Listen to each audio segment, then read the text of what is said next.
are right in the thick of spring. Spring has sprung. Feels so freaking good outside. I feel like all I want to do, I mean, it is really hot here in Phoenix, but I just want to go outside and walk around, get my steps in. I tried taking the kitty. That was an epic fail. I feel like so many people have been asking me, like, Star, what are you doing for your spring reset? And I really got to thinking about it because I'm not doing a spring reset, but I am dialing all the way into my habit stacking. So, if this is where you're at, if you're like, hey, I've got some goals, I want to hit them before summer, I want to feel good this summer, I want to rock that bikini, I want to rock that dress and be strong. Instead of maybe going like, okay, what kind of reset can I do? I want to challenge you to reinstill or maybe instill, is that the right word? Instill? Yeah, it's instill. Instill some habits that are going to be game changing for you and your fitness journey. So, what do I mean when I'm talking about habit stacking and how can you apply this to your fitness journey? Well, I'm here to tell you, we can actually make it so much easier than you may think. I feel like a lot of times as high achievers, we are overcomplicating things, we're overthinking things a lot. So before we actually step into do it, we're mapping out every single step along the way. And don't get me wrong, that is what I'm here for. I want to give you that blueprint to looking your best and getting the strength in and outside of the gym. But I also want to teach you how to make your habits so realistic so that habit stacking is actually going to feel super doable, whatever that means for you.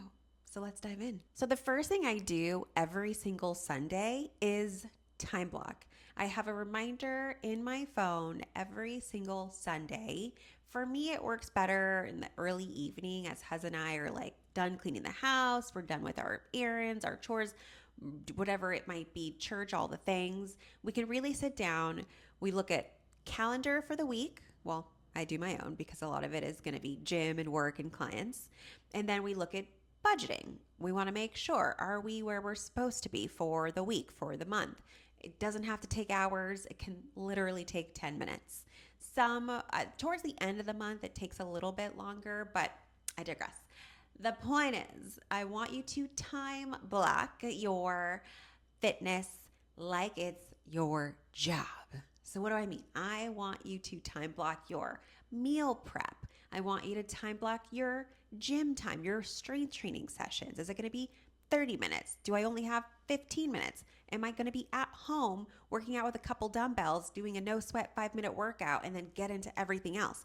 That's how much I want you to really fine tune starting with that strength training session, because that is going to be the biggest game changer for your body and building muscle and really creating that healthy metabolism that you want to thrive physically and mentally too. You can time block your walks throughout the day. Are you doing cardio right now? Do you time block your grocery haul? All the little things that make up even your sleep. I mean, if you're the type of girly who's like, hey, I could turn on the TV and watch TV for hours, and then all of a sudden it's 12 o'clock and I'm short on, I know I'm not going to get my full 6, 7, 8, 9 hours, then I want you to even time block that 30 minutes of relaxation, decompress TV time. Put it all in there and stick to it like it's your non negotiable, so that then everything can really feel like a routine. That is, for me, the biggest game changer of my life is when I feel attached to a routine. I actually thrive best here. My morning routine, it's not 18,000 steps.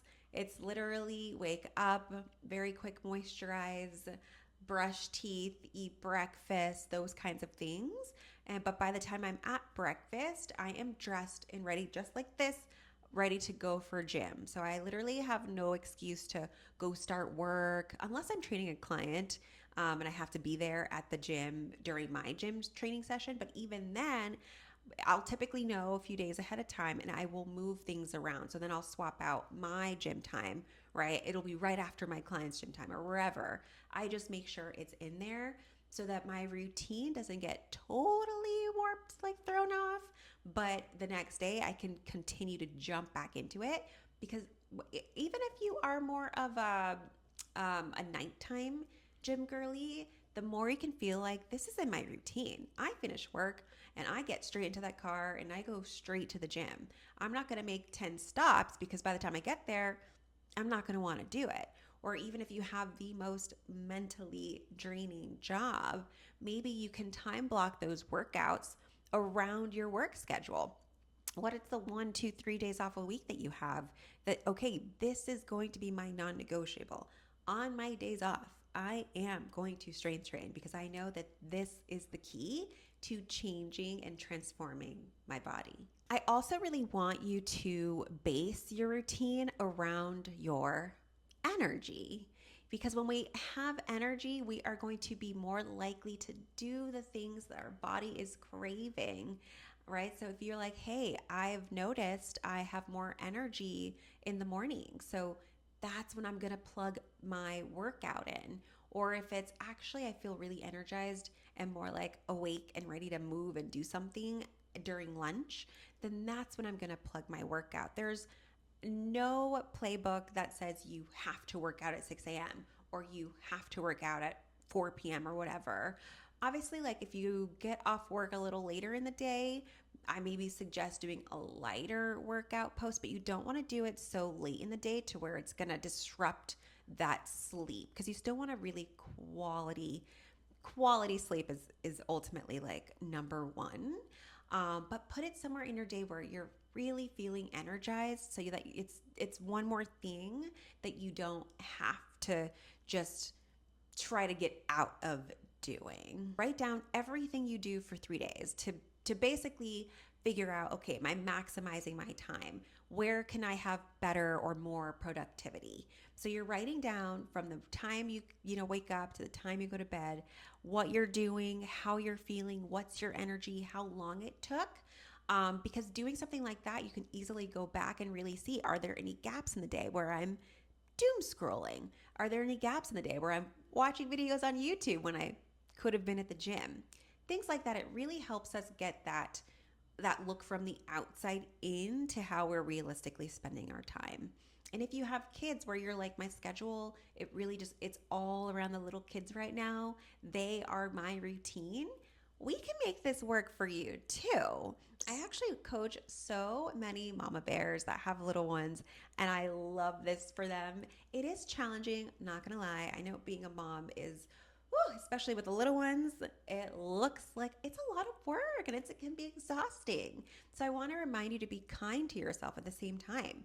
We cannot be in 10 places at once. So if you find even 5 minutes, 10 minutes, our studies are showing that 10 minutes of physical strength training exercise adds up, even if it's 2 times a day, but we're doing 10 minutes here, 10 minutes there, it adds up over time. And it's better than just saying, screw it, I'm busy, I can't get to it at all. You're gonna see results. And again, maximizing that energy around when the kids are sleeping, maybe I want to sleep. And when they're awake, then, or is it opposite? When they're sleeping, then that's when I'm going to do my workout. Whatever that looks like for you, I really want you to brainstorm and dial all the way in. So as you're time blocking, you can really assess, my energy is highest here and I want to maximize that. And I personally love to make a challenge for me a little bit, I'll say gamified. For instance, let's say I want to do 4 weeks, I've got a photo shoot, which means 4 weeks, no sugar, no alcohol. Maybe I really want to tighten up for that one shoot, okay? I like to gamifying it. I like to say, how many days can I go without drinking the alcohol or having the sugar, right? Even though I'm all about balance, every once in a while, I do like to challenge myself in a way and just completely take all cards off the table because it just helps me personally get my results a little bit faster, not gonna lie. And especially when I'm like, okay, I'm so dialed in, I've got a very specific look that I want for this shoot. So I love to keep track. I am over here marking the days off. Okay, oh my God, I made it to 5 days. Okay, oh my gosh, I made it to 9 days. Okay, oh my gosh, I made it to 21 days. And then it's like, I want to know how long I can keep up this streak because I also will like to give myself a little reward here and there. I don't do it through food, and I definitely don't recommend rewarding yourself through food. I love our food is enjoyable, and that's a whole separate thing. I don't want to attach any kind of emotion. Same thing with my clients. A lot of them are emotional eaters, so I never want to attach that food as a reward to any action. But I do like to reward an action here and there. I love to say, okay, girl, you have been doing so good with budgeting. You have not been shopping. Let me see if you make it to this full 30 days without a single glass of Pinot Noir, you're gonna go shopping. Well, of course, I'll set the budget there. Like you can go get the dress you've been eyeing at Baby Boo Fashion for a year. Okay, whatever it is, I love to reward myself in that way. Or sometimes it might even be like, hey, I'm gonna extend this week's 30-minute massage to an hour massage. This way, my body is literally going to be just so grateful from the inside out. Okay, not only am I not drinking that Pinot Noir, but I am going to have an hour massage this week. Like, what? Those kinds of gamifying and rewards really do work for me and most of my clients. So get creative, have fun, challenge yourself in a new way, and see, do I respond to this positive reinforcement? I don't know if I should say this or not, but I have one client in particular who responds better to negative reinforcement, which isn't I don't know if it's like the healthiest thing in the world, okay, but it's just how she responds. So she would rather say, if I break my consistency of my 3 times a week, this week, then I don't get to go to that concert I was going to go to. Something like that. So it's nothing crazy, but for her, that switch of like how her brain works, it just keeps her more like focused, like, okay, I'm doing this because I want that concert ticket. So whatever it looks like for you, I prefer the positive reinforcement. But again, if you are a really high achiever, we have to rework some of the ways that our brains like to go. Habit stack your fitness journey and make them non-negotiables, because that is how we will more easily reach our goals. We'll have fun doing it along the way, and we will literally see our bodies transforming, our mindset evolving, and these choices that we make every single day that are going to be different from the ones in the past, we're literally going to feel ourselves like stepping into that version of her that we really want to be.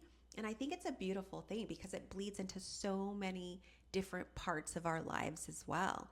It might bleed into your career or whatever you're focused on with your work and your dreams, or it might bleed into your relationships if you are newly single and you're healing and you're doing this for you. As I mentioned in my last episode, my breakup was really the catalyst that jumped me into this whole weightlifting fitness journey lifestyle of mine. And once I got through the healing part, I was able to instill these other habits that I'm talking about to keep those more positive, healthy mindset drivers going. So I'm excited. Let me know in the comments what it is that you want to instill as your habit stack for the next, let's say, 2 to 3 weeks. Like, what are you really going to be honing all the way in on?